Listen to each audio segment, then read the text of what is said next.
I've been playing a lot of PlayerUnknown's Battlegrounds, Oh the finally yeah. released game. Um, Yeah, it's so awesome. it is. I did a lot of H1Z1, but that game kind of kept bugging me, so I've been looking forward to this. Um, wow, it's everything I've wanted in a game, and like just like shooting people and being able to like when you like shoot someone and you see the puff of blood, there's something about it that's so visceral. And I'm like, yes, it feels good. And it was kind of like a cool counterpart to what, like we were planning the show out this week. We were going to be talking about like violent video games, and then I started seeing that, and like it was such a good tie-in in my head, like to be thinking about it. And I know Monica had some like really good points on this, and I've done my homework on this. yeah.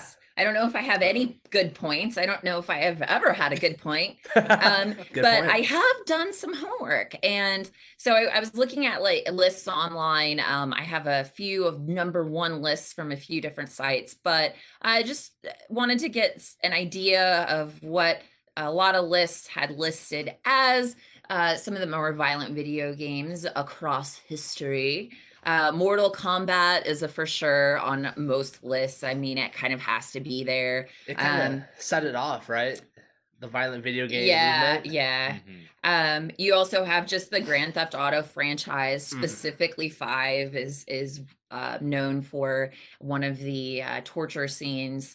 Ninja, Gaiden, Splatterhouse, Carmageddon. I mean, there It's are tons. Carmageddon. It's an older game, and you know what? There are actually multiple of them. It was kind of people said that it was similar, kind of paved the way for Grand Theft Auto. Okay.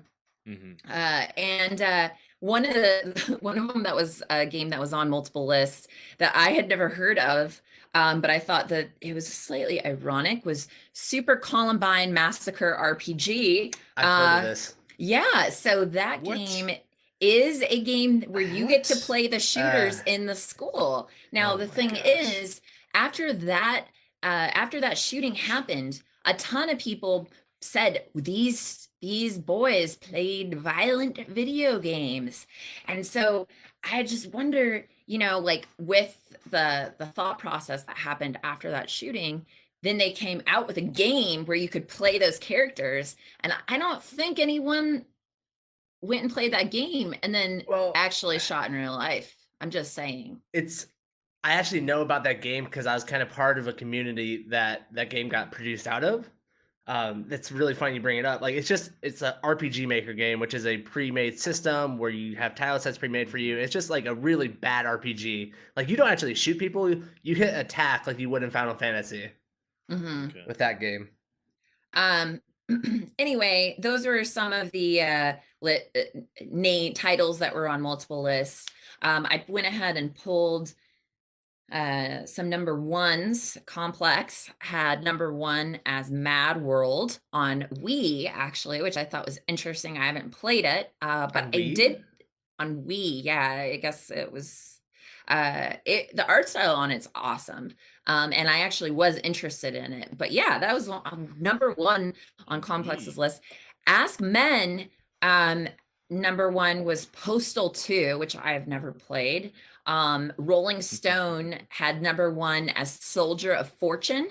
You guys, you guys are doing a little nod to that one. Yeah. A little, okay, all right, gotcha. They're kind of just like bloody, like when they say violent, and stuff, but they're not like, it's not just this explicit, ridiculous.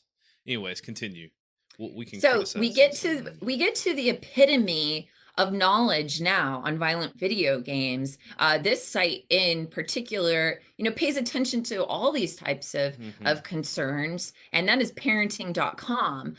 So I went to parenting.com to find out which are the games that you should definitely not let your child play. Listen up, parents. Right, exactly. And if it's dangerous, So number 3 was called Naughty Bear. Naughty Bear is a game where you play a teddy bear that is naughty. Basically, it's like I think very naughty. It was on. I think it was on all the consoles, and they said, this game in particular It doesn't have, a mature title, but because of what you're doing, Mhm. it makes it seem as though it is okay, and it's a horrible influence on anybody. So you should not play Naughty Bear. Number 2 was Mafia 2. Okay. Man. That one, okay, whatever. But I didn't know what this title was for number 1, and I'm intrigued. Number 1 is Kane and Lynch 2, Dog Days, and it looks like a bunch of hillbillies that are bounty hunters. Yeah. The cover is for sure colorful, in regards to like trailer park, like type Yeah. of mentality. It So sounds I had never familiar. played Kane and Lynch, but parenting.com says do not play it. It's too violent. Number 1, Kane and Lynch. 2, Dog Days. I feel as though parenting.com maybe doesn't spend enough time playing No. games. Yeah, I I don't think think most people would even play these games in general, nevertheless. Yeah, like Mafia 2 is the only popular one that's on there. Right. And they this- probably just like it said Mafia, so they're like, oh yeah, let's grab that one. Yeah, so it's just so- but I mean, their parents, they know these things. So but anyway, those are the lists that I have of number 1. And then lastly, I wanted to find out from you guys, and I've already thought have put some thought into this, what the most violent game you've ever played is. And before we start, I'm gonna say mine. Okay. But I have to say that, like, when I had to think about the most violent game that I've ever played, I really can't say many games. I only have my adulthood that I can talk about. Sure. And I didn't really start getting into more violent video games outside of like maybe GTA, until I was in my like late 20s. So I was normally just playing RPGs, which those God of War is actually like a pretty violent game. Yeah, I would say in so. reality. But I was raised in a household where like I wasn't allowed to watch a rated R movie, and even when I was 16 years old. My mom would watch like PG movies before I would watch them to make sure that there was nothing in them. If kids got kicked in the balls or kicked parents in the balls or whatever, I wasn't allowed to watch it. Like I was really, really restricted. And so therefore, like even Mortal Kombat, like when any game that we played, my mom would like research it in advance. And so I didn't have a lot of experience with violence. Therefore, I'm looking only at like probably about the past 5 to 7 years. Mm-hmm. But the game that I chose for myself is one that is out recently. It's still early, and it's The Culling. Yeah.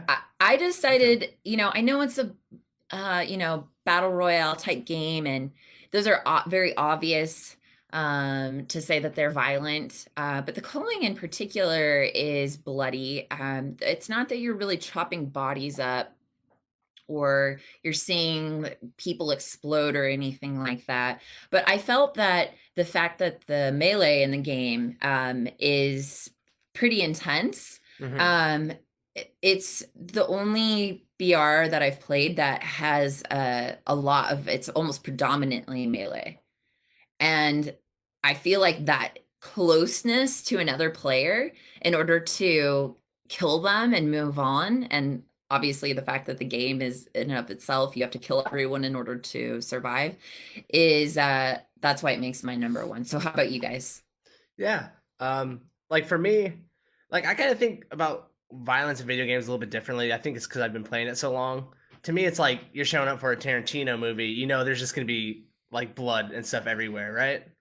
It's kind of par for the course. So for me, like the violence is like, did it get like a reaction out of me, right? Mm-hmm. And the game that just kept popping in my head was the reboot of Tomb Raider. Like her deaths in that game were some of the most like jarring like reactions I've ever had, because she's like innocent looking like a young female, and then all of a sudden she has a spike like rammed right through her throat. Yeah. And like she's like gasping Right. for air there. It's just like they got into it so much. And out of all like the games I played recently, that's the only thing that like really kind of affected me where I was like, I took a step back. I was like, oh fuck. That was harsh. That was brutal. Yeah. So would you say that that's the most violent video game you've ever played Like in terms from a of like, reaction? yeah. Yep, Yeah. that's the most reaction I've ever gotten out of a game. Because like if I play Mortal Kombat, like I kind of expect to see like heads coming off and spines, so it's almost like cartoonish in a way, and like you're detached from any kind of like reality from it. Yeah. But with that, you're put You into that goddamn world. white knight. I'm sorry. What do you want from me? I'm a fan of Laura Croft, and I don't want her dying in any fashion. Don't want all these right? spikes going through her throat. Mm. I think No. I think these lists they definitely stepped over some that were just really easy pickings because I grew up playing a lot of Mortal Kombat 2 on the Sega Genesis. So when I play a game, my type of game, I expect blood, I expect some violence. It's those that are just so visceral and so casually sadistic that really stand out to me. And I'm shocked in doing my own research that more people didn't point out things. Even I'll start out with the most recent. The most recent being Hatred. I'm sure you guys may have heard of this game. It's pretty much you play a mass murderer. That one, that's the most recent, but I didn't play that one, so we're not going to go with that one too much. But it has to be Manhunt 2 that I actually played. Oh, okay. And this is a game that got so much attention. Hillary Clinton herself penned a letter to the ESRB asking for this Hillary to be hates adult, gaming. AO instead of M. It was rated M, and she was like, "This has got to be adults only. I don't know what game this means, but it needs to be adults only." So I think. Well, she's focused on the issues. Definitely and that's why she became Manhunt president. 2. My in-between game, in between Mortal Kombat 2 and playing Manhunt 2, it was a little cartoony, but it had some very distinct violence with State of Emergency on the PS2. So I don't really have a single game, but if I had to pick one that I thoroughly played and was disgustingly violent, that was just extremely sadistic, that'd have to be Manhunt 2. And the only reason Why I was played it so violent? I never played it. It's the type of could perform these different executions, and they were just so visually descriptive in these terrible things you could do to other people in this game, to the point to where I didn't really like playing it. I just wanted to see what all was there. And looking back, it's a pretty disgusting game. But it was, lots of people played it. It was banned in many countries, and there was a lot of senators that got pretty upset when it was released here in the U.S. So that's I think probably because they were noobs and they couldn't beat it. Given that it did come out, 2009-ish, I guess, something like that. It's just, I think that should be a highlight that we don't see more of. And they actually push the limit now to where a lot of people, other than Hatred, haven't really went that far. I would say since then. Yeah. Hatred's probably the most recent game to do that. Right. Cool. There you go. I think another like honorable mention, I think would be, what was the Call of Duty where you came out as a terrorist and started shooting everybody? Do you guys remember? Did you ever play that one? Nope. That was Can't help you, dude. That was like such a like weird moment in video games. Like it got national news because you literally are a terrorist like shooting up an airport. Oh. Yeah. So that sounds great. Sounds pretty violent. Ooh.